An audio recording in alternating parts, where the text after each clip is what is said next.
নবী সাল্লাল্লাহু আলাইহি ওয়াসাল্লাম একদিন মসজিদে বসে আছেন। এই যে মিশকাতুল মাসাবি এই বইয়ের মধ্যে আছে হাদিসটা, সম্ভবত 2 নম্বর হাদিস, আর মুসলিম শরীফের 9 নম্বর হাদিস। নবী সাল্লাল্লাহু আলাইহি ওয়াসাল্লাম জীবনের শেষের দিকে ঘটনা, তিনি মসজিদে বসে আছেন। কোন মসজিদ? মসজিদ নববী। কোন মসজিদ? নববী। এখন একজন ব্যক্তি আসলেন। এই ব্যক্তির গায়ের জামাটা অত্যন্ত সাদা ধবধবা, চুলগুলো কুচকুচে কালো, এবং তাকে দেখে মুসাফির মনে হচ্ছে না, খুব টিপটাপ পরিপাটি একজন মানুষ ঢুকলেন, সুদর্শন। এসে নবী সাল্লাল্লাহু আলাইহি ওয়াসাল্লামের হাঁটুর সাথে হাঁটু লাগিয়ে দিয়ে বসে পড়লেন।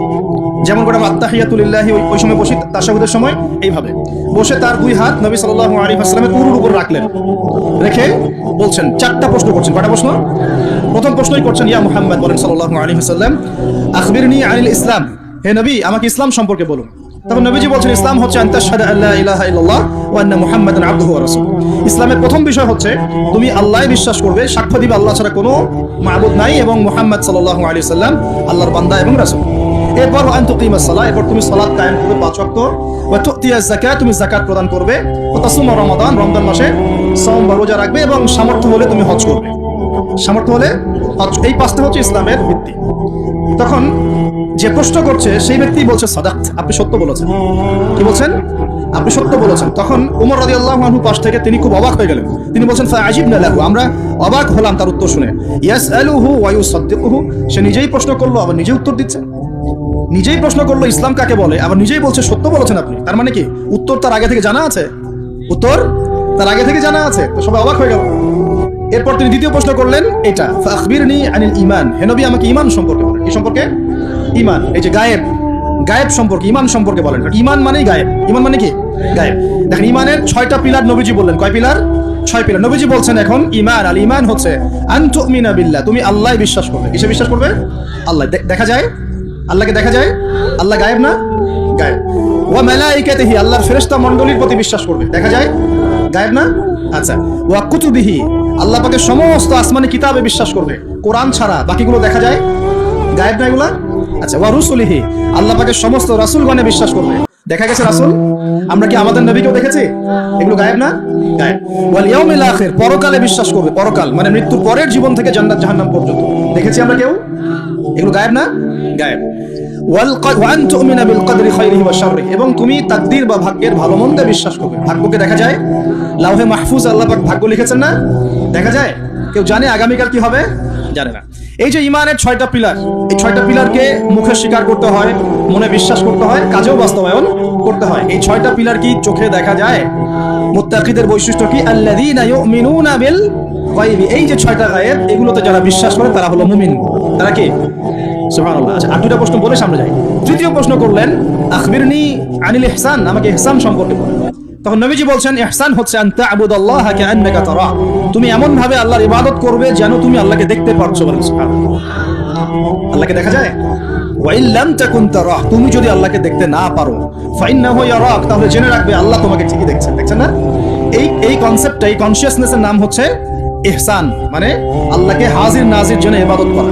এই জিনিসটা যদি সবার ভিতরে থাকতো, কেউ কোনো দুর্নীতি করতে পারতো না, অন্যায় করতে পারতো না, কাউকে ঠকাতে পারতো না, সুদ খেতে পারতো না, ঘুষ খেতে পারতো না। কারণ সে ফিল করতো আর কেউ দেখুক না দেখুক আল্লাহ পাক আমাকে দেখছেন। এই জিনিসটা থাকলেই মানুষ পাপ থেকে দূরে থাকতে পারতো। আল্লাহ পাক আমাদেরকে ইহসান দান করুন বলি আমি। এটাই কিন্তু সুফিজমের একটা ভালো অংশ। অনেকে এটাকে সম্পূর্ণ বলেন যেটা প্রয়োজন নাই, হয়তো এরকম কথা আসে, কিন্তু এটা আধ্যাত্মিকত্বের দরকার আছে। এটা হলো ইহসান। এটাকে বলে ইহসানের মধ্য দিয়ে আল্লাহর মারিফত পাওয়া যায়। কি পাওয়া যায়? ইহসানের মধ্য দিয়ে আল্লাহর পরিচয়, আল্লাহর মারিফত পাওয়া যায়। যখন আপনি ফিল করবেন, বা আমি ফিল করতে পারবো যে আল্লাহ পাক আমাকে সবসময় দেখছেন, সবসময় আমার সাথে আল্লাহ পাক আছেন। সাথে আছেন মানে কি? আমার পাশে আছেন। আল্লাহ পাক তার জ্ঞান দিয়ে, তার ক্ষমতা দিয়ে, সবকিছু দিয়ে আল্লাহ পাক আমাকে পরিবেষ্টন করে রেখেছেন। দেখেন নাই? তার দৃষ্টির বাইরে যাওয়ার ক্ষমতা আমার আছে, তার জ্ঞানের বাইরে যাওয়ার ক্ষমতা আছে, তার ক্ষমতার বাইরে যাওয়ার ক্ষমতা আমার আছে। অতএব এই হলো আল্লাহ কনসিয়াসনেস, যেটাকে আমরা বলি আল্লাহ কনসিয়াসনেস, মানে ইহসান। আল্লাহ পাককে হাজির নাজির জন্য ইবাদত করা, এটা হলো ইহসান। এটা ইবাদতের অনেক উঁচু স্তর। সবাই কিন্তু শুরুতেই এই ইহসান অর্জন করতে পারে না। আমলের মধ্য দিয়ে, জিকিরের মধ্য দিয়ে, হ্যাঁ, তাহাজ্জুদের মধ্য দিয়ে, ভালো ভালো দান খয়রাত, দান সাদাকা, নামাজ, রোজা, হজ, যাকাত, বিভিন্ন আমলের মধ্য দিয়ে হৃদয় যখন পরিশুদ্ধ হয়, কলব যখন পরিশুদ্ধ হয়, আল্লাহ আল্লাহ মানুষের সোহবত পায়, আস্তে আস্তে দেখবেন তার মধ্যে আল্লাহর মারিফত চলে আসে। একবারে কিন্তু আসে না, একবারে আসে।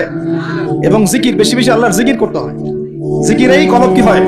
তাজা হয়, পরিচ্ছন্ন হয়। আর জিকিরের সবচেয়ে শ্রেষ্ঠ জিকির হচ্ছে সালাত। সবচেয়ে শ্রেষ্ঠ জিকির কি? এটাই বলে যিকরুল্লাহি আকবার, এটা হচ্ছে আল্লাহ পাকের সবচেয়ে বড় জিকির। তারপরে অন্যতম বড় জিকির হচ্ছে কোরআন তেলাওয়াত করা। কি করা? কোরআন তেলাওয়াত। এরপরে তো আমাদের তাসবিহ তাহলিল জিকির আছে। তো আসুন, চতুর্থ প্রশ্ন নবীজি করছেন, নবীজিকে করা হচ্ছে ফাখবিরনি আনিস সাআ। কে প্রশ্ন করছে? ওই ব্যক্তি জিবরাইল আলাইহিস সালাম মানুষের রূপ ধরে এসে প্রশ্ন করছেন। আর বলে রাখি, সাহাবীদের সামনে, সবার সামনে এই একবার মাত্রই তিনি মানুষের রূপ ধরে এসেছেন। সবার সামনে পাবলিকলি, নবীর সামনে পাবলিকলি, সাহাবীদের সামনে এই একবার তিনি সবার সামনে মানুষের রূপ ধরে এসেছেন। এটাকে বলে হাদিসে জিবরিল। তখন চতুর্থ প্রশ্ন তিনি করছেন, ইয়া মুহাম্মদ আখবিরনি আনিস সাআ, আমাকে কিয়ামত সম্পর্কে বলেন। কি সম্পর্কে? কিয়ামত। দেখেন, চারটা মৌলিক প্রশ্নের একটা কিয়ামত সম্পর্কে, তার মানে 25% প্রশ্ন কিয়ামত সম্পর্কে। বুঝতে পারছেন? চারটা মৌলিক প্রশ্নের একটা কিন্তু কিয়ামত সম্পর্কে। কেন প্রশ্ন করলেন? কারণ সচেতন থাকা যায় যেন, কিয়ামতের সাইনগুলো দেখা গেলে, নিদর্শন দেখা গেলে সচেতন হওয়া যায় যেন, এজন্য হাত গুটিয়ে বসে থাকার জন্য প্রশ্ন করছেন কিয়ামত কবে হবে। নবীজি বলছেন, মাল মাসউলু আনহা বিআ'লামা মিনাস সাইল, এই বিষয়ে প্রশ্নকারী উত্তরদাতার চেয়ে বেশি জানে না। মানে উত্তরদাতা এবং প্রশ্নকারীর জ্ঞান এখানে আসলে সমান। এখানে কেউ জানে না কিয়ামত এক্স্যাক্টলি কবে হবে। কেউ কি জানে? জানে না। তখন তিনি আবার প্রশ্ন করছেন, 5 নম্বর প্রশ্ন। কত নম্বর? পঞ্চম প্রশ্ন করছেন, ফাখবিরনি আন আমারাতিহা, তাহলে আমাকে কিছু আলামত বলে দেন। কি বলে দেন? এখন নবী সাল্লাল্লাহু আলাইহি ওয়াসাল্লাম অন্যান্য হাদিসগুলোতে অনেক আলামত বলেছেন, কিন্তু এই হাদিসে গিয়ে মাত্র 2টা আলামত বলছেন। কয়টা? মাত্র 2টা। আমি টুকটাক ক্ষুদ্র গবেষণা করে দেখেছি, বড় বড় যে আলামতগুলো আছে এগুলো বাদ দিয়ে ছোট ছোট যে আলামতগুলো আছে এইগুলোকে এই 2টার মধ্যে ফেলে দেওয়া যায়। এই দুটোর মধ্যেই ফেলে দেওয়া যায়। তো পরে বুঝাবো ইনশাআল্লাহ। তো নবীজি বলছেন মাত্র 2টো আলামত কিয়ামতের। কয়টা? একটা বলছেন তিনি, আনতালিদাল আমাতু রাব্বাতুহা, আনতালিদাল আমাতু রাব্বাতুহা, দাসী তার মনিবকে জন্ম দিবে। কি করবে? দাসী তার মনিবকে জন্ম দিবে। এবার দাসী কেমন করে মনিবকে জন্ম দেয়? দাসী বোঝেন কিনা? এখন তো দাসীর সিস্টেমটা নাই, আছে? এখন নাই, কিন্তু ইসলামে তো আছে না? আচ্ছা, দাসী মনিবকে জন্ম দিবে কিভাবে? এখানে 3টা ব্যাখ্যা পাওয়া যায়। একটা হচ্ছে যে পিতা মাতার সাথে শেষ জামানায় দাস দাসীর মতো আচরণ করা হচ্ছে কিনা? হচ্ছে না? অবশ্যই হচ্ছে। সম্পত্তির জন্য সন্তান পিতাকে হত্যা পর্যন্ত করছে কিনা? হচ্ছে না? এগুলো অহরহ হচ্ছে। জানি না আপনাদের অবস্থা কেমন। বড় বড় শহরগুলোর অবস্থা ভালো না। নীতি নৈতিকতা, সামাজিক মূল্যবোধ আস্তে আস্তে দিন দিন অবক্ষয় হচ্ছে না? হচ্ছে। এগুলো থেকে ফেরাবে কে? ইসলাম অন্য কিছু ফেরাতে পারবে? আসুন, দাসী মনিবকে জন্ম দিবে একটা ব্যাখ্যা হলো পিতা মাতার সাথে দাস দাসীর মতো আচরণ করা হবে, যেটা এখন হচ্ছে। বৃদ্ধাশ্রমের প্রয়োজন ছিল আগে, এখন দিন দিন বৃদ্ধাশ্রম বাড়ছে না? শেষ বয়সে গিয়ে আমাদের পিতা মাতারা একা হয়ে যাচ্ছে না? শাশুড়িকে দেখছে না, মাকে দেখছে না, কোন কোন ক্ষেত্রে স্ত্রীকে দেখছে, মাকে দেখছে না, কোন কোন ক্ষেত্রে দেখা যায় শাশুড়িকে দেখছে, নিজের মাকে দেখছে না। এমন হচ্ছে না? এগুলো হচ্ছে। আর বাবা যে সারাদিন সারা জীবন তাকে এই যে কোলে পিঠে করে মানুষ করবে, শেষ বয়সে সেই বাবাকে আজকে বৃদ্ধাশ্রমে থাকতে হচ্ছে। অনেক উচ্চশিক্ষিত মানুষের বাবাও বৃদ্ধাশ্রমে থাকে, আছে না? তাহলে কোন শিক্ষা দিলাম সন্তানকে? শেষ বয়সে পিতাকেই দেখে না। এটা এখনকার চলমান একটা বড় ফিতনা।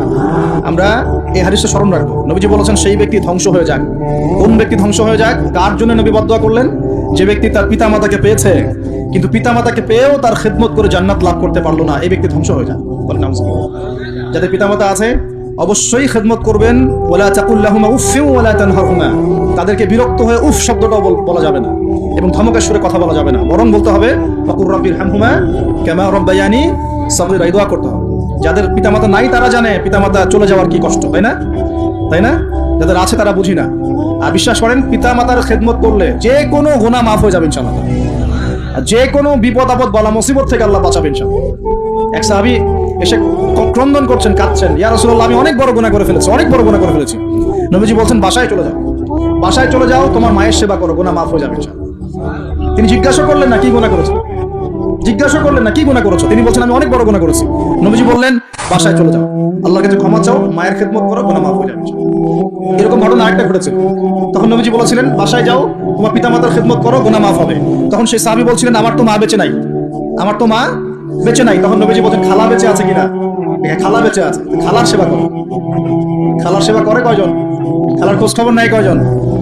এই বিষয়গুলো খেয়াল রাখবেন। যদি আমি চাই, এটা একটা হাদিস, যদি আমি চাই, পছন্দ করি যে আল্লাহ পাক আমাকে বেহিসাব রিজিক দান করুন, চাই না আমরা?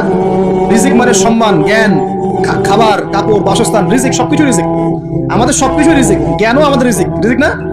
সুস্থতা রিজিক না? খাবার, কাপড় চোপড়, বাসস্থান, সন্তান সন্ততি, স্ত্রী সন্তান, এগুলো কি রিজিক না? যদি আপনি চান রিজিক প্রশস্ত হোক, তাহলে একটা কাজ করবেন, একটা কাজ। সেই কাজটা হচ্ছে আত্মীয়তার সম্পর্ক বজায় রাখবেন। কি করবেন? আত্মীয়তার সম্পর্ক বজায় রাখবেন। আত্মীয়তার সম্পর্ক বজায় রাখার জন্য কিছু মৌসুম আসে, যেমন রমজান মাস একটা মৌসুম। এই রমজান মাসে নিজে খাবেন, আত্মীয়দেরকে হাদিয়া দিবেন, তাদের বাসায় রমজানের বাজার পৌঁছে দিবেন, ঈদের হাদিয়া পৌঁছে দিবেন, আত্মীয়তার সম্পর্ক জোড়া লাগবে।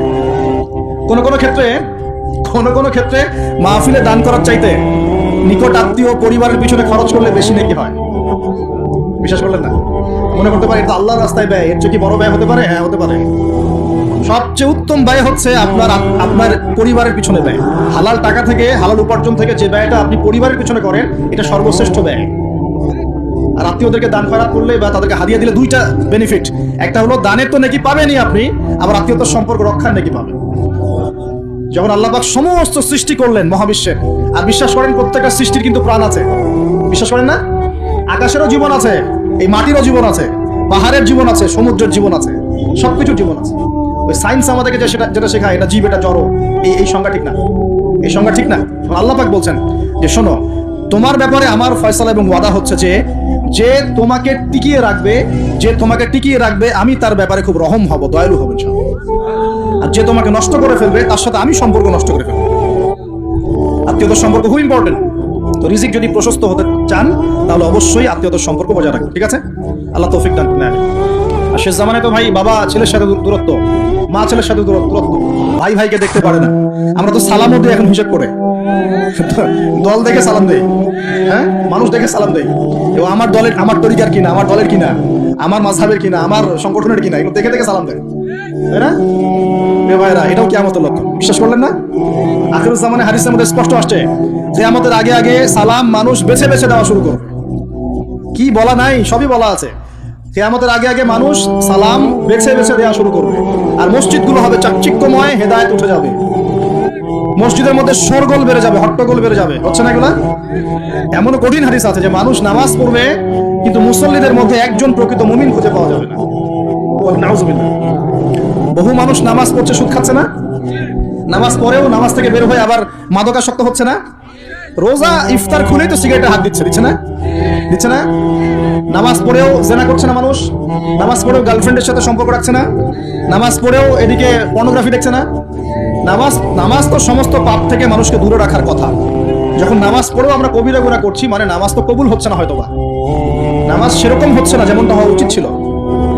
অতএব এই হাদিসটাও ঠিক আছে যে নামাজ পড়বে মানুষ, কিন্তু প্রকৃত মুমিন ব্যক্তি খুঁজে পাওয়া যাবে না। এটা ঠিক আছে হাদিস।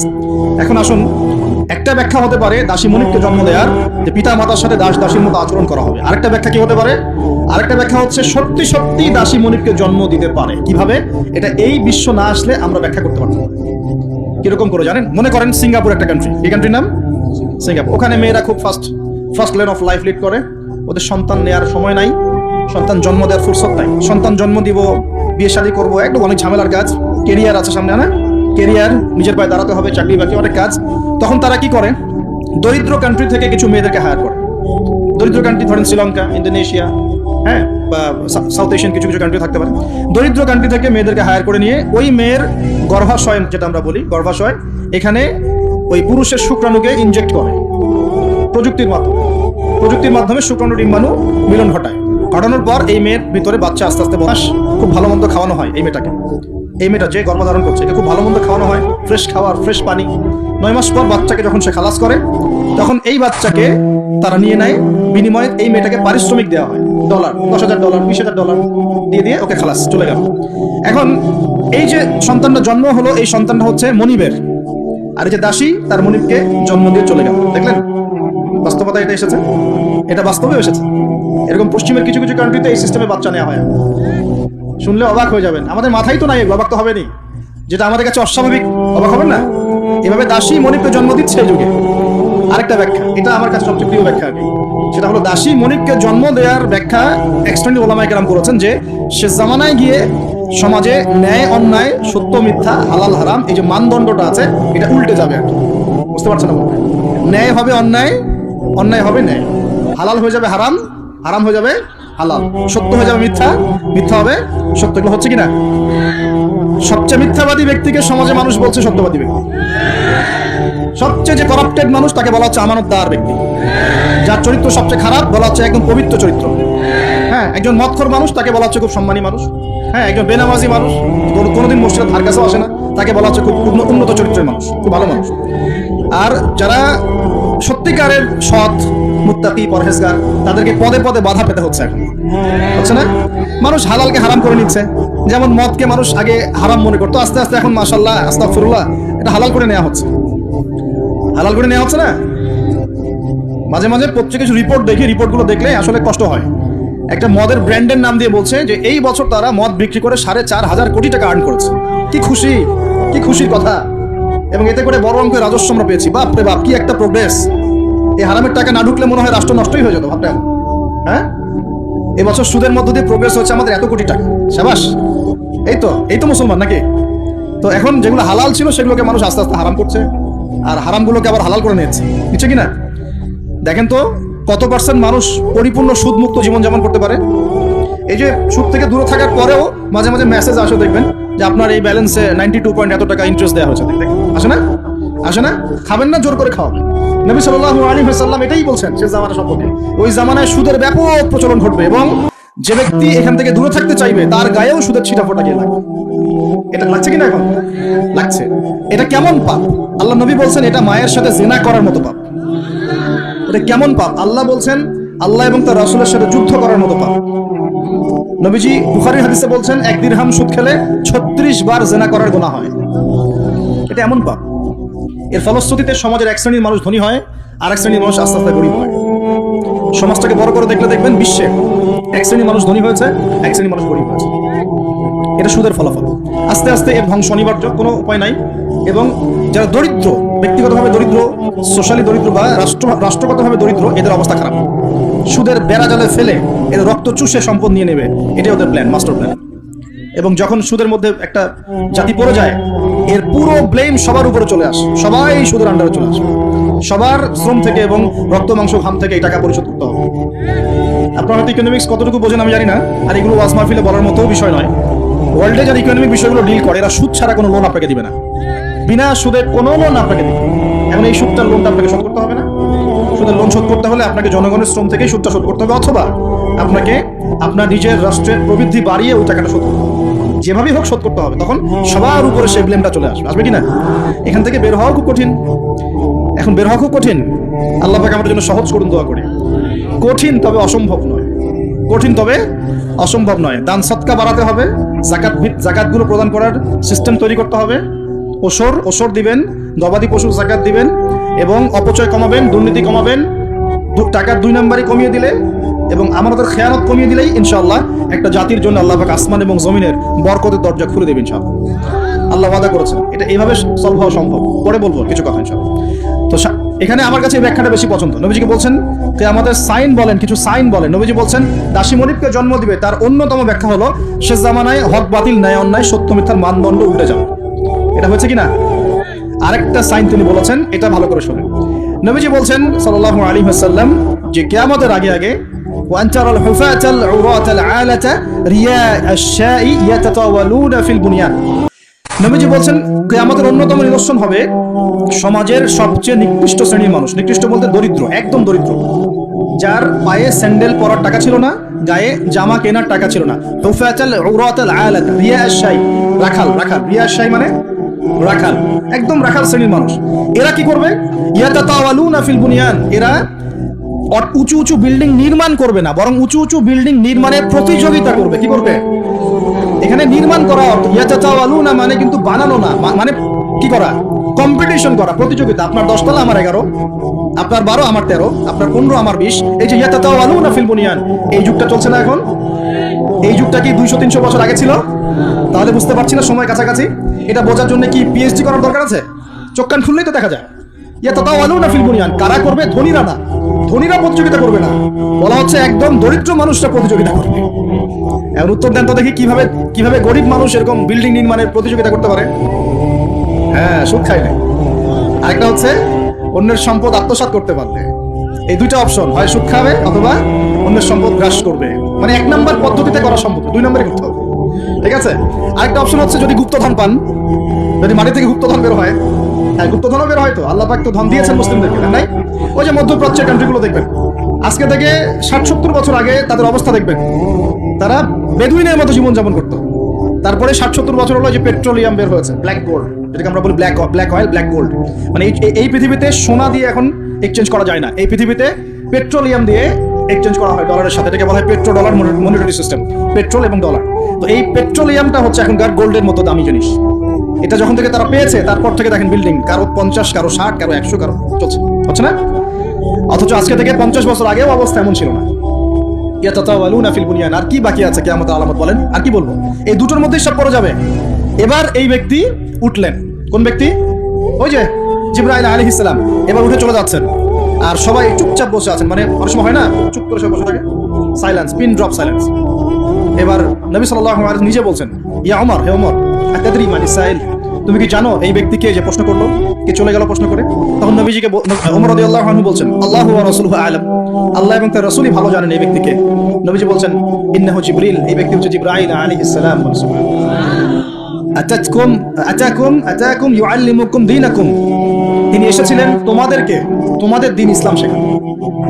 তিনি এসেছিলেন তোমাদেরকে তোমাদের দ্বীন শেখাতে। কেন আসছেন তাহলে? দ্বীন শেখাতে। তাহলে দ্বীনের প্রশ্ন কয়টা বের হলো? ইসলাম কাকে বলে, ঈমান কাকে বলে, ইহসান কাকে বলে, কিয়ামত কবে। তাহলে দ্বীনের পড়াশোনার মধ্যে কিয়ামতের আলামতগুলো পড়তে হবে না? এটা 25% হলো না? নবীজি বলে দিলেন আমি তো জানি না কবে কিয়ামত হবে, আবার প্রশ্ন করলেন তাহলে আলামত বলেন।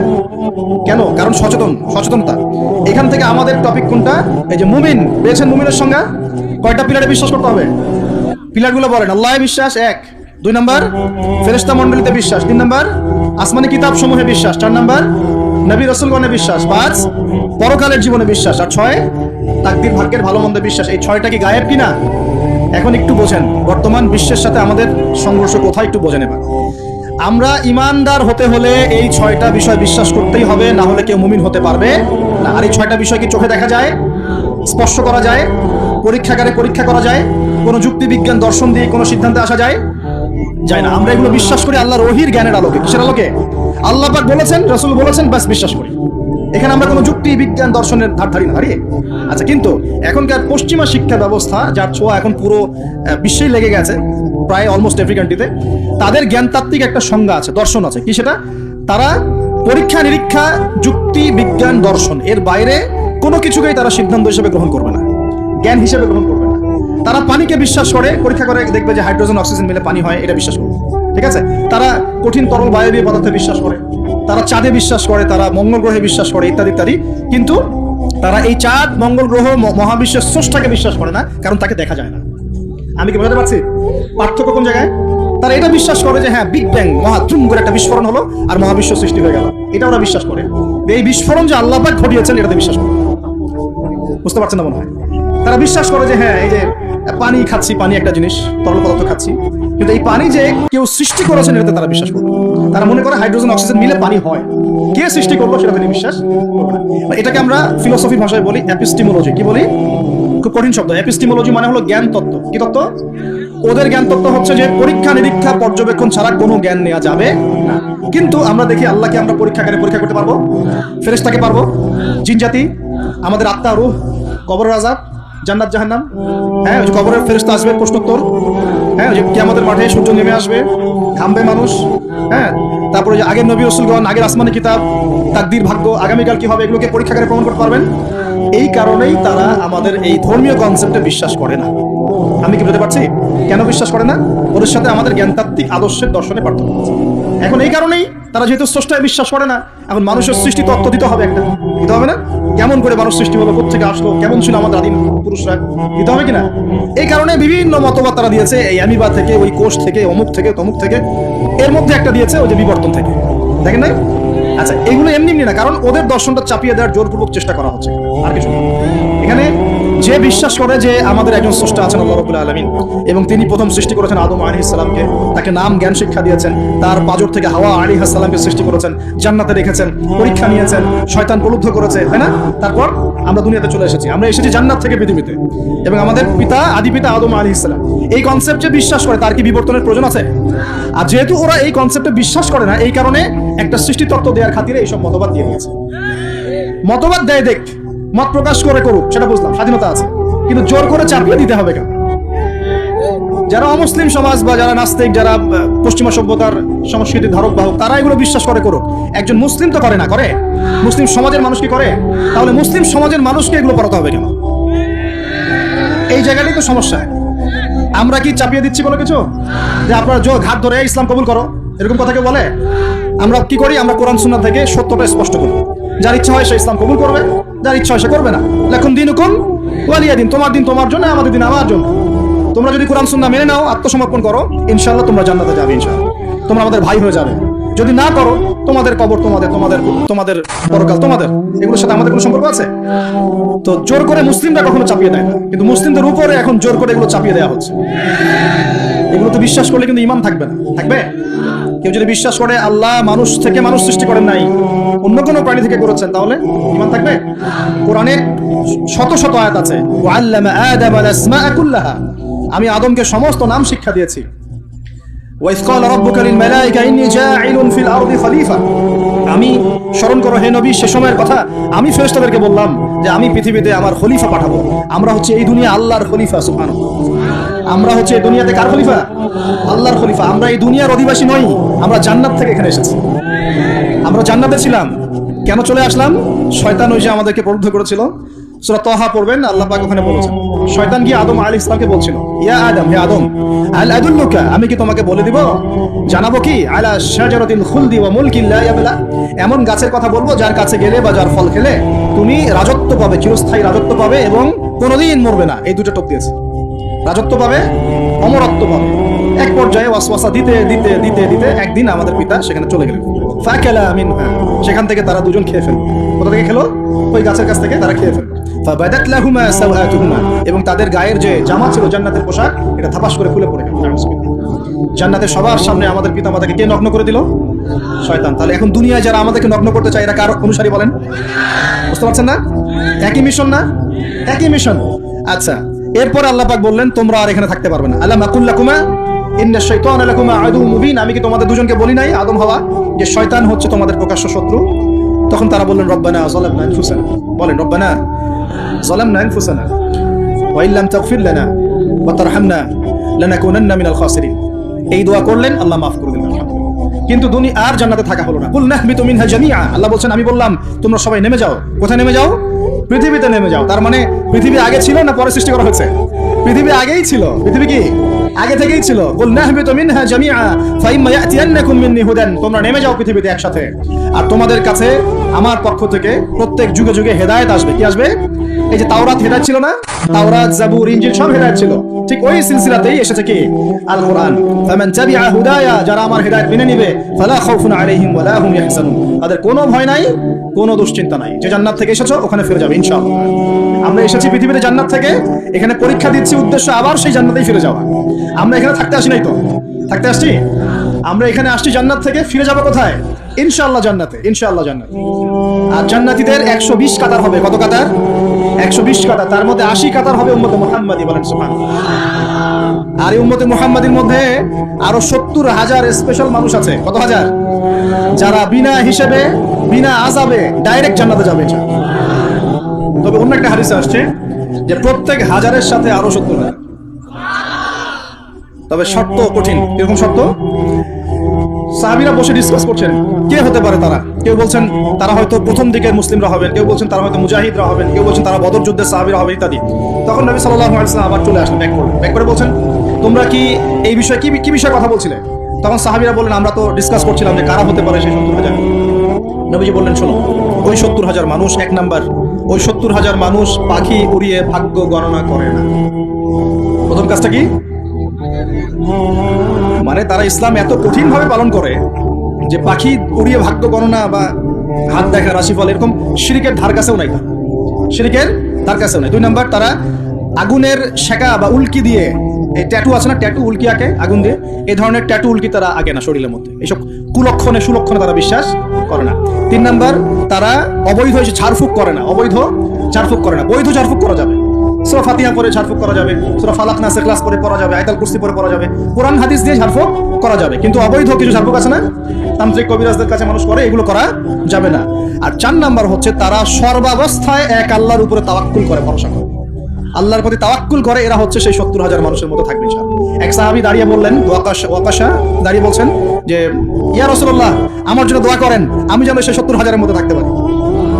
নবীজি বললেন, হ্যাঁ তুমি 70,000-এর মধ্যে একজন যাও। এরপর আরো 2 জন সাহাবী দাঁড়িয়ে গেলেন, আমার জন্য দোয়া করেন। নবীজি বললেন, না, ওয়াকাশা অগ্রগামী হয়েছে। এভাবে সবার জন্য দোয়া করতে থাকলে দরজা কি হতো? বন্ধ হয়ে যেত। এই দরজা খোলা আছে। এই যুগের মানুষও হতে পারে না? যে ব্যক্তি শিরক করে না, আল্লাহ ভরসা করে, কোন রকম কুলক্ষণে বিশ্বাস করে না, ইসলাম পরিপূর্ণরূপে পালন করে, ইনশাআল্লাহ তাআলা আল্লাহ চাইলে তাদেরকে আল্লাহ 70,000-এর মধ্যে আশ্রয় দিবেন, অংশ দিবেন ইনশাআল্লাহ। তো আমরা বলছিলাম যে আমরা কোত্থেকে আসছি ভাই? জান্নাত থেকে। কোথায় যাব? ইনশাআল্লাহ। এর মাঝখানে শয়তানের পথ রয়েছে কিছু, শয়তানের ফিতনা। কি ফিতনা? শয়তান চায়, শয়তান কিন্তু ওয়াদা করে আসছে, চ্যালেঞ্জ করে আসছে আল্লাহর কাছে। কি করছে? চ্যালেঞ্জ। শয়তান কি চ্যালেঞ্জ করছে জানেন? শয়তান চ্যালেঞ্জ করছে যে রব্বি, শয়তান বলছে রব্বি মানে হে আমার রব। শয়তান কিন্তু আস্তিক, শয়তান কিন্তু আল্লাহকে বিশ্বাস করে। সে বলছে রব্বি, হে আমার রব, আনজিরনি, আমাকে অবকাশ দিন, ইলা ইয়াউমি ইউবআসুন, কিয়ামত দিবস পর্যন্ত অবকাশ দিন। আল্লাহ বলছেন ফাইন্নাকা মিনাল মুনজারিন, যাও, তোমাকে অবকাশ দেওয়া হবে। কিয়ামত পর্যন্ত সময় আল্লাহর কাছে এমন বড় কিছু নয়, খুব সামান্য। এবার সে বলছে রব্বি ফাবিমা আগওয়াইতানি, হে আল্লাহ, যে আদমের জন্য আজকে আমাকে জান্নাত থেকে বের করে দেয়া হলো সিজদা না করার কারণে, লা আকুদান্না লাহু সিরাতাকাল মুস্তাকিম, ওই আদমকে জাহান্নামে নেয়ার জন্য আমি সরল পথে ওঠ পেতে বসে থাকি। বসে থাকে না শয়তান? সুম্মা লাআতিয়ান্না মিন বাইনি আইদিহিম, খুব ভালো করে জায়গাটা বোঝেন প্রিয় ভাইরা। শয়তান চ্যালেঞ্জ করে বলছে সুম্মা, এর পরে আমি আসব আদম সন্তানের সামন থেকে। কোথেকে? এই সামন থেকে মানে অর্থ হচ্ছে দুনিয়া, মানে আপনাকে দুনিয়ার সমস্ত ফিতনা এসে প্রলুব্ধ করে রাখবে। দুনিয়া চোখের সামনে দেখা যায় না? দেখা যায়। দুনিয়ার অভাবের ধোঁকা দিবে, বেকারত্বের ধোঁকা দিবে, হতাশা, এইটা সেইটা, স্বামী স্ত্রীর ফিতনা, পরিবারের ফিতনা, সামাজিক ফিতনা, আপনাকে দুনিয়ার এই ফিতনা এসে ব্যস্ত রাখবে, রাখে না? এটা হচ্ছে সামন থেকে আসে। ওয়ামিন খালফিহিম, পিছন থেকে আসবে। পিছন থেকে মানে আপনাকে পরকাল সম্পর্কে হতাশ করে দিবে, এবং পরকাল সম্পর্কে আপনাকে কুধারণা সৃষ্টি করবে, এবং পরকাল সম্পর্কে আপনার মধ্যে একটা গাফিলতি সৃষ্টি করে দিবে যে পরকাল না, পরে দেখা যাবে। হ্যাঁ, পিছনে কি আছে? পরকাল না? পিছনটা পরকাল। পরকাল আসবে যখন, তখন দেখা যাবে। হ্যাঁ, বৃদ্ধ হলে তখন তওবা করে নিব, এখনো তাড়াহুড়ার কি আছে, পরে দেখা যাবে শেষ বয়সে। এরকম করে আপনাকে ভুলিয়ে ভালিয়ে রাখবে পিছন থেকে। আবার হতাশ করে দিবে, আমার পরকালে আমার জান্নাত হবে না, আমি তো এত আমল করতে পারি নাই, হ্যাঁ, আমার কি হবে, আমার আত্মহত্যা ছাড়া কোনো পথ নাই, এভাবে হতাশ করে ফেলবে আপনাকে পিছন থেকে। সুম্মা লাআতিয়ান্না মিন বাইনি আইদিহিম ওয়া মিন খালফিহিম, সামন থেকে আসবো, পিছন থেকে আসবো, ওয়া আন আইমানিহিম, ডান দিক থেকে আসবো। ডান দিক মানে কি? এটার ব্যাখ্যাও চমৎকার। ডান দিক মানে কি? আমরা বলি না ডান পক্ষ খুব ভালো মনে করি না? ডান পক্ষ ভালো, ডান দিকটা ভালো, শুভ মনে করি তো। ডান দিক হচ্ছে আপনাকে নেক্সট সুরতে সে ধোকায় ফেলবে।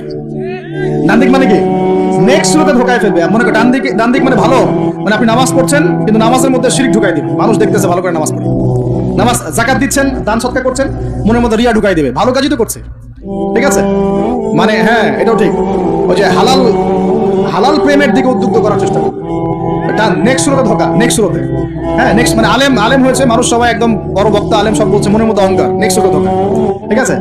বা মনে হচ্ছে যে এক ভাইয়ের গীবত, তহমত, সমালোচনা করাকে সে দিনের পথে সংগ্রাম মনে করছে, নেক্সট সুরতে ধোকা।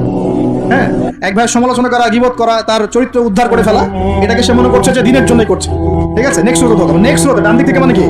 নেক্সট সুরতে আপনাকে ধোকায় ফেলে দিবে। ফেলছে না? ফেলছে। কিন্তু এটা কিন্তু ডেঞ্জারাস। এটা কাদের জন্য? এটা আবেদ মানুষদের জন্য, যারা আল্লাহকে মানে, রাসূলকে মানে, চেষ্টা করে দিনের পথে চলার জন্য, এদেরকে সে ডান দিক থেকে আসবে। আমাদের ক্ষেত্রে আল্লাহ পাক হেফাজত করুন বলি আমিন। আর চতুর্থটা হলো ওয়ান শামাইলিহি, ওদের বাম দিক থেকে আসবে। এটা কেমন? এটা হচ্ছে ফাসিক জালেম শ্রেণীর মানুষ যারা, তাদের সামনে মদ, জুয়া, জেনা সবকিছু উন্মুক্ত করে দিবে, এগুলো পর্যন্ত ছোট হয়। এইভাবে চতুর্দিক থেকে শয়তান আসবে এবং বলবে, আল্লাহকে বলেছে ওয়ালা তাজিদু আকসারাহুম শাকিরিন, আল্লাহ আপনি বেশিরভাগ আদম সন্তানকেই শুকরগুজার পাবেন না। এটা কি বাস্তব না? এখন বেশিরভাগ মুসলিম নামাজ পড়ে না? পড়ে না। বেশিরভাগ মুসলিম যাকাত দেয় কি দেয় না? রমজান মাস আসছে দেখবেন বেশিরভাগই অনেকেই রোজা রাখবে না, আছে না? রমজান মাসে মানুষ বেপরদায় চলছে না? রোজা রেখেও মানুষ মাপে কম দিবে না? নামাজ পড়ে ওষুধ খাচ্ছে না? মানে বেশিরভাগ মানুষ কিন্তু সত্যি সত্যি আল্লাহর পথে নাই। এই পৃথিবীতে বেশিরভাগ মানুষ বলছে আল্লাহর সন্তান আছে, নাউজুবিল্লাহ। খ্রিস্টানরা বলছে না আল্লাহর সন্তান আছে? তো বেশিরভাগ মানুষকে আমি পথভ্রষ্ট করে ছাড়বো, শয়তান কিন্তু বলে গেছে, এবং সেটা কিন্তু বাস্তব হচ্ছেও। আল্লাহ পাক অন্য সূরায় বলেছেন ওয়া কালিলুম মিন ইবাদিয়াশ শাকুর, আমার শুকরগুজার বান্দা খুব কম হবে। কি হবে? কম হবে। হাদিসের মধ্যেও আসছে যে তোমরা 73 দলে ভাগ হয়ে যাবে। কত দল? তার মধ্যে একটা মাত্র দল জান্নাতে যাবে। কয়টা দল? মা আনা আলাইহি ওয়া আসহাবি, আমি যার উপর আছি আমার সাহাবীরা যার উপর আছে। তো বুঝতে পারছি যে জাহান্নামে বেশিরভাগ মানুষই যাবে, অল্প মানুষই জান্নাতে যাবে। তবে জান্নাতীদের মধ্যে বেশিরভাগ হবে উম্মতে মুহাম্মাদের মধ্যে ইনশাআল্লাহ। আর তবে সুসংবাদ আছে। সুসংবাদ কি? আল্লাহ রাব্বুল আলামিন আমাদের নবীজিকে একটা ওয়াদা করেছেন, এটা গিফট হাদিয়া দিয়েছেন। কিরকম হাদিয়া? আমাদের নবীজিকে আল্লাহ পাক বলেছেন, হে মুহাম্মদ সাল্লাল্লাহু আলাইহি ওয়াসাল্লাম, তোমার উম্মতের মধ্যে কোনো ব্যক্তি যদি আসমান জমিনের সমান গুনাহ করে কিন্তু তার আমল নামায় শিরকের কোনো পাপ থাকে না, শিরকের কোনো গুনাহ নাই, আমি তার সামনে আসমান জমিন সমান ক্ষমা নিয়ে হাজির হব। মানে যে ব্যক্তি লা ইলাহা ইল্লাল্লাহ মন থেকে পড়েছে, আমল করার চেষ্টা করেছে, শিরক থেকে বেঁচে থাকার চেষ্টা করেছে, ইনশাআল্লাহ একদিন না একদিন সে জান্নাতে যাবেই যাবে। এটা তো খুশির কথা আমাদের জন্য। আল্লাহ পাক আমাদেরকে তাওহীদপন্থী বানাক এবং শিরক থেকে বাঁচিয়ে রাখুন। এখন মুমিনের সংজ্ঞা তো বুঝলেন, এই সমস্ত গায়েবে আমরা বিশ্বাস করি বলেই আমরা কি মুমিন। এই মুমিনদেরকে আল্লাহ পাক বলছেন ইত্তাকুল্লাহ, তোমরা আল্লাহকে ভয় করো। মুমিন হলেই মুত্তাকি হওয়া যাচ্ছে না, মুমিনদেরকে আল্লাহ পাক বলছেন যে আল্লাহকে ভয় করো। আল্লাহকে ভয় করার মানে কি? এক কথায় আমি একটা অ্যানসার দিচ্ছি। সূরা হাশরে চলে যান। কোন সূরা? সূরা হাশর। এই সূরার 7 নম্বর আয়াত। কত নম্বর? আল্লাহ পাক বলছেন ওয়া মা আতাকুমুর রাসূলু ফাখুযু, রাসূলুল্লাহ সাল্লাল্লাহু আলাইহি ওয়াসাল্লাম তোমাদেরকে যা যা দিয়েছেন সব গ্রহণ করে নাও। রাসূল যা যা দিয়েছেন গ্রহণ করে নাও। ওয়া মা নাহাকুম আনহু ফান্তাহু, রাসূল যা যা নিষেধ করেছেন ছেড়ে দাও। সোজা কথা, রাসূল যা যা নিষেধ করেছেন ছেড়ে দাও। এই একটা মূলনীতি মেনে চলতে পারলেই মানুষ মুত্তাকি হয়ে যাবে ইনশাআল্লাহ। এত বেশি কথা দরকার নাই। এই একটা মূলনীতি, রাসূল যা যা দিয়েছেন নিয়ে নাও, রাসূল যা থেকে নিষেধ করেছেন ছেড়ে দাও, ইনশাআল্লাহ তোমরা সফল হয়ে যাবে, মুত্তাকি হয়ে যাবে। রাসূল কি দিয়েছেন একটু গুছাই দেব। এই যে ঘুমাবো আমরা, আচ্ছা শুরু করি আপনার চেহারা। রাসূল কি আমাদেরকে ক্লিন শেভ চেহারা দিয়েছেন? হ্যাঁ। আজকে এক ভাই আমাকে টেক্সট করলো, কোথায় জানি বাংলাদেশের বাধ্যতামূলক করা হয়েছে একটা প্রতিষ্ঠানে ভর্তি হতে হলে ক্লিন শেভ করতে হবে। তো চিন্তা করেন কিভাবে ফোর্স করা হচ্ছে। এভাবে তো বলতে পারতেন যে যার ইচ্ছা হয় সে শেভ করবে, যার ইচ্ছা হয় সে দাড়ি রাখবে। এটা চাপিয়ে দেওয়া হলো না, হলো? এটা চাপিয়ে দেওয়া হলো না। আমরা যদি বলি যার ইচ্ছা হয় সে শেভ করবে, যার ইচ্ছা হয় সে দাড়ি রাখবে, এটা কি চাপিয়ে দেওয়া হলো? এটা কি দাড়ি রাখা চাপিয়ে দিলাম? কিন্তু তারা বলছে দাড়ি শেভ না করলে ভর্তি হওয়া যাবে না। চাপিয়ে দিল না? ধ্বংস হোক এদের। কি হোক এদের? ধ্বংস হোক। আল্লাহ পাক ধ্বংস করুক এদেরকে, যারা নবীর সুন্নতকে এভাবে জবাই করে ধ্বংস করবে। একটা মানুষ একা একা করে একটা জিনিস, একা একা সে করে, একা একা সে নিজের আমল মনে করে করে, তার কাছে মনে হয়, সে মনে করে হ্যাঁ এটা একটা গুনার কাজ করছি, এক সময় ছেড়ে দিব ইনশাআল্লাহ, মনে করেন এমন মানুষ, এদেরকে আল্লাহ মাফ করে দিবেন ইনশাআল্লাহ। এই মানুষগুলোকে আল্লাহ মাফ করে দিবেন ইনশাআল্লাহ। আমি আল্লাহকে চিনি, আমার কাছে মনে হয় আমি আল্লাহকে চিনি।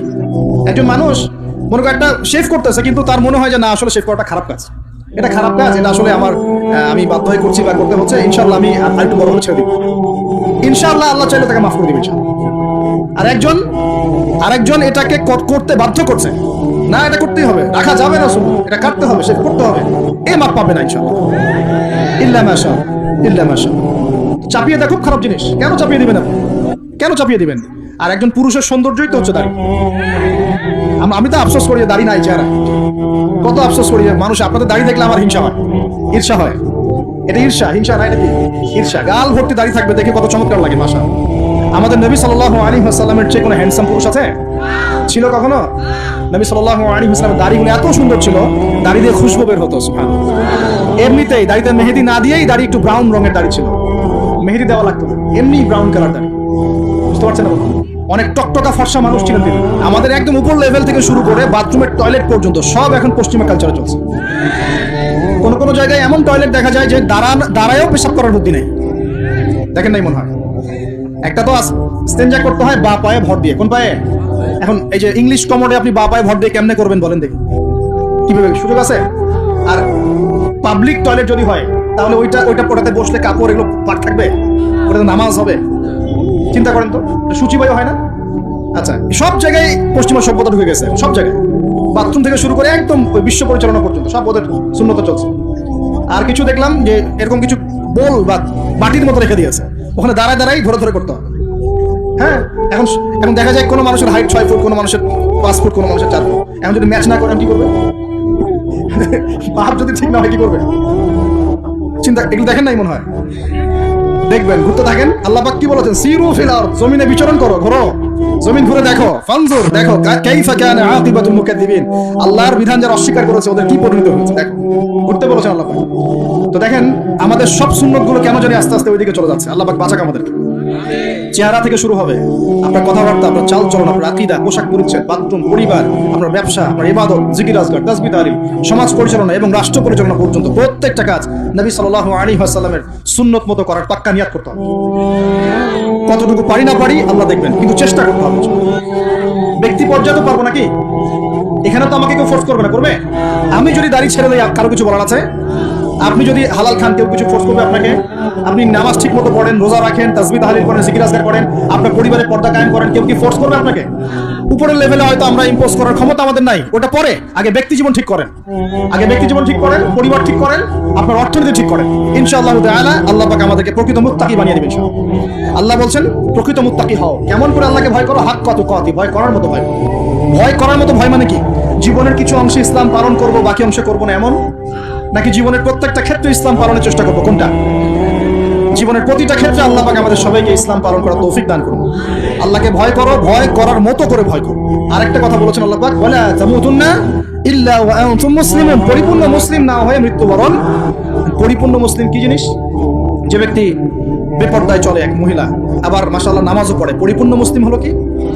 একজন ব্যক্তি 5 ওয়াক্ত নামাজ দিয়ে মাশাআল্লাহ, কিন্তু টেবিলের নিচ দিয়ে ঘুষ নিচ্ছে, পরিপূর্ণ মুসলিম হলো? একজন ভাই রোজাদার, মাশাআল্লাহ রোজা রেখেছেন, কিন্তু রোজা রেখে ব্যবসা করছেন, মাপে কম দিচ্ছেন, পরিপূর্ণ মুসলিম হলো? একজন যুবক আল্লাহর জন্য কাজ করছে মাশাআল্লাহ, আবার এদিকে হারাম সম্পর্কে লিপ্ত, পরিপূর্ণ মুসলিম হলো কি? পরিপূর্ণ মুসলিমের সংজ্ঞা বোঝানোর জন্য কোনো ব্যাখ্যার প্রয়োজন নাই। পরিপূর্ণ মুসলিম মানে উদখুলু ফিস সিলমি কাফা, তোমরা ইসলামের হুকুম আহকামকে পরিপূর্ণরূপে গ্রহণ করো, ইসলামে পরিপূর্ণরূপে প্রবেশ করো, বাস। এখন একসাথে কি সব আমল করা যায়? যায় না, কিন্তু চেষ্টা তো করা যায় নাকি? আমরা শুরু করি, আমরা চেষ্টা করি, ব্যক্তি পর্যায় থেকে শুরু করি, পরিবারটা ঠিক করার চেষ্টা করি, হালাল খাওয়ার চেষ্টা করি, ইবাদত বাড়িয়ে দেই, দিনের জ্ঞান অর্জন করি, ওলামায়ে কেরামের সোহবতে থাকি, আল্লাহর জিকির বাড়িয়ে দেই, ইনশাআল্লাহ তাআলা আল্লাহ পাক অনেক বড় জায়গায় নিয়ে যাবে ইনশাআল্লাহ। আল্লাহ পাক আমাদের সবাইকে এই আয়াতটা বোঝার তৌফিক দান করুন। বলি আমাদের সবাইকে আল্লাহ পাক পরিপূর্ণ মুমিন হওয়ার তৌফিক দান করুন। ঈমানের 6 পিলারের উপর বিশ্বাস করার তৌফিক দান করুন। এটাকে মুখে স্বীকার করার তৌফিক দান করুন, কাজেও বাস্তবায়ন করার তৌফিক দান করুন। আল্লাহ পাক আমাদেরকে পরিপূর্ণ মুত্তাকি বানিয়ে দেন, আল্লাহকে ভয় করার মতো করার তৌফিক দান করেন, এবং পরিপূর্ণ মুসলিম হওয়ার তৌফিক আল্লাহ পাক দান করেন।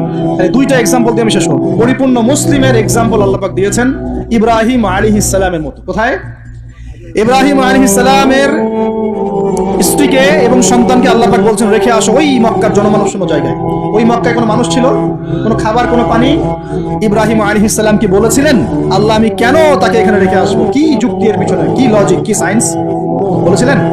নাকি আল্লাহ পাক বলেছেন বাস আমল করেছেন? সামি'না ওয়া আতা'না, শুনলাম মানলাম, শুনলাম মানলাম, শুনলাম মানলাম, এর নাম ইসলাম। কোনো প্রশ্ন করা যাবে না। প্রত্যেকটা প্রশ্নের উত্তর আছে ঠিকই, প্রতিটা প্রশ্নের উত্তর ঠিকই আছে, কিন্তু সব উত্তর বোঝার জ্ঞান আল্লাহ পাক আমাকে দেন নাই। নামাজ যে আল্লাহ পাক পড়তে বলেছেন, নামাজ পড়লে আমরা পরকালে জান্নাতে যাব ইনশাআল্লাহ। ইনশাআল্লাহ নামাজ পড়ার মধ্য দিয়ে আমাদের সমাজের ঐক্য হবে, ইত্যাদি অনেক ব্যাপার আছে। আপনার ফিজিক্যালও অনেক উপকার আছে, নামাজ পড়লে শারীরিক অনেক উপকারও আছে, কিন্তু সবকিছু তো আর ব্যাখ্যা করার প্রয়োজন নাই। আল্লাহ বলেছেন করো, নিশ্চয়ই এর মধ্যে কল্যাণ আছে, বাস। আল্লাহ বলেছেন জাকাত দাও, জাকাত দিতে আল্লাহ বলেছেন দিতে হবে। এটা কেন দিব? আল্লাহ কি অন্যকে খাওয়াতে পারেন না? আমাকে খাওয়াতে হবে কিনা? এত যুক্তি তর্কের দরকার নাই। আল্লাহ পাক জাকাত দিতে বলেছেন, নিঃসন্দেহে এর পিছনে অর্থনৈতিক সমৃদ্ধি আছে। আল্লাহ বলেছেন রমজান মাসে রোজা রাখো, এটা রাখলে আধ্যাত্মিক অর্জন হবে, তাকওয়া অর্জন হবে। আমরা রমজান মাসে তারাবি পড়ি, ইবাদতের মৌসুম, কোরআন খতম দেই, আমরা জিকির করি, অন্যকে ইফতার করাই, যাকাত দেই, সাদকাতুল ফিতর দেই, কত ইবাদত করি রমজান মাসে। আল্লাহ পাক করতে বলেছেন, এর পিছনে আরো অনেক কল্যাণ আছে, হয়তো আমরা জানি না। আমার শরীরে হয়তো এমন অনেক সমস্যা হতো যেটা রমজান মাসে রোজা রাখার ফলে শরীর ঠিক হয়ে গেছে, হবে না? এই ওযু করি, আমরা ওযু করি পবিত্রতা অর্জন করার জন্য, নামাজের জন্য, কিন্তু এই ওযু করার বদৌলতে অনেক ভাইরাস ব্যাকটেরিয়া থেকে আল্লাহ আমাদেরকে বাঁচান না?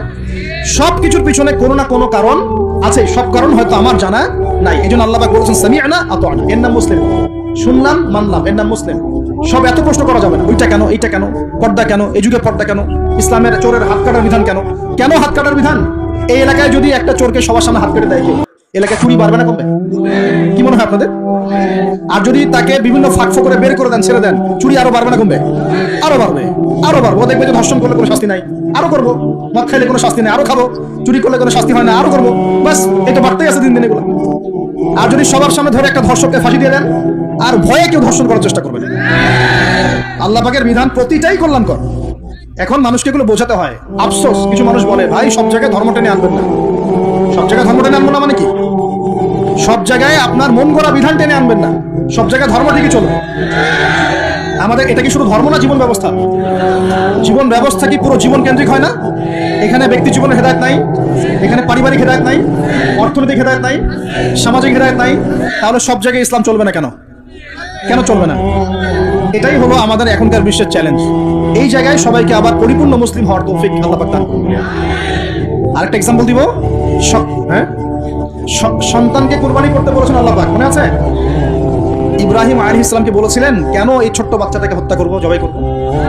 আল্লাহ পাকের হুকুম এসেছে, চোখ বন্ধ করে পালন করতে গেছে। আল্লাহ পাক তো চান নাই যে সন্তানকে হত্যা করা হবে। আল্লাহ পাক পরীক্ষা নিয়েছে, আল্লাহ পরীক্ষা নিয়েছে। ওই স্মৃতি কিয়ামত পর্যন্ত মানুষ ঈদুল আজহায় পালন করে না। শুধুমাত্র ওই স্মৃতির ফলে দেখবেন কোটি কোটি মিলিয়ন মিলিয়ন মানুষের পেটের মধ্যে খাবার চায়। ওই যে কুরবানি দেয়, খেয়াল করে দেখবেন, তাই না? কোটি কোটি মানুষ সেই গোশত খায় না।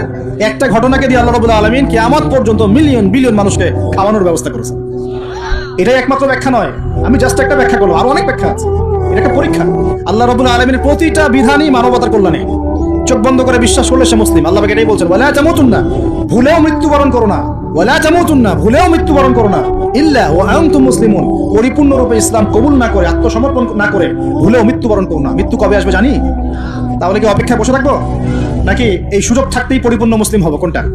খালি একটা কাজ করতে হবে, আল্লাহ রাসূল যা দিয়েছেন তা গ্রহণ করব, যা ছাড়তে বলেছেন ছেড়ে দেব ইনশাআল্লাহ। কোরআনে যা আছে আমল করার চেষ্টা করব, যা নাই ছেড়ে দেব ইনশাআল্লাহ। যদি দেখা যায় বাধ্য হয়ে আমি পাপে লিপ্ত হয়ে যাচ্ছি, হতাশ হবেন না, তওবা করে আবার ফিরে আসবেন। পথ চলতে গিয়ে হোঁচট খেয়েছেন, ভালো পথে চলছেন কিন্তু হোঁচট খেয়েছেন, হতাশ হবেন না। ওযু করবেন, নামাজ পড়ে আবার তওবা করবেন ইনশাআল্লাহ। যতবার পাপ হবে ততবার তওবা করবেন ইনশাআল্লাহ। আল্লাহ পাক আমাদের চেষ্টা দেখবেন ইনশাআল্লাহ। আমল দিয়ে কেউ জান্নাতে যাবে না, আমল দিয়ে কেউ জান্নাতে যেতে পারবে না। আল্লাহ পাক যাকে রহম করবেন, দয়া করবেন, শুধু সে ব্যক্তি জান্নাতে যাবে ইনশাআল্লাহ। আর ইনশাআল্লাহ যদি আমরা চেষ্টা করি, মন থেকে 100% চেষ্টা করি, ইনশাআল্লাহ আল্লাহ পাক ওই চেষ্টার ওসিলায় হলেও আমাদেরকে মাফ করবেন ইনশাআল্লাহ। আমরা আশাবাদী আল্লাহ পাক আমাদের সবাইকে ক্ষমা করবেন ইনশাআল্লাহ। আমরা শিরক করব না, বেদাতি আমলে যাব না, হারাম খাবো না, আল্লাহর হুকুম আহকামের বিরুদ্ধাচরণ করব না, এবং নবীর সুন্নাত মেনে চলার চেষ্টা করব ইনশাআল্লাহ তাআলা। আল্লাহ পাক এই ওসিলায় আমাদের সবার গুনাহগুলোকে মাফ করবেন।